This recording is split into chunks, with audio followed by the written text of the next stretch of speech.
Hello friends, good morning. Morning எல்லாம் ready பண்ணிட்டீங்களா? பசங்களுக்குலாம் பாக்ஸ் பேக் பண்ணி அனுப்பிச்சாச்சு ஸ்கூலுக்கு.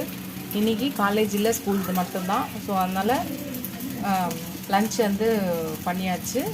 என்னென்னு பார்க்கலாம் வாங்க. ஒயிட் ரைஸ், அப்புறம் பார்த்திங்கன்னா அவரைக்காய் சாம்பார் வச்சுருக்கேன். அப்புறம் பருப்பு ரசம் வச்சுருக்கேன். அதுக்கப்புறம் காலையில் பையனுக்கு வந்து புளி சாதம் பாக்ஸ் கட்டி அனுப்பிச்சாச்சு. அதுக்கப்புறம் தான் சாம்பார் வச்சேன். ஸோ அதுக்கப்புறம் பார்த்திங்கன்னா உருளைக்கிழங்கு, காலிஃப்ளவர், பட்டாணி போட்ட ஃப்ரை தான் இன்றைக்கி. அப்புறம் கேர்டு, தயிர் தான். அதுக்கப்புறம் மார்னிங் டிஃபன் பார்த்திங்கன்னா தோசை. இதுதான் இன்றைக்கி எங்கள் வீட்டோட லன்ச் மெனு அண்டு பிரேக்ஃபாஸ்ட்டு. உங்கள் வீட்டில் என்னன்னு சொல்லுங்கள். இந்த வீடியோ உங்களுக்கு பிடிச்சிருந்துச்சுன்னா லைக் பண்ணுங்கள், ஷேர் பண்ணுங்கள், கமெண்ட் பண்ணுங்கள். ஃபஸ்ட் டைம் இப்போ தான் பார்க்குறீங்கன்னா சப்ஸ்கிரைப் பண்ணிட்டு பாருங்கள். ஃபுல் வீடியோ பாருங்கள் ஃப்ரெண்ட்ஸ்.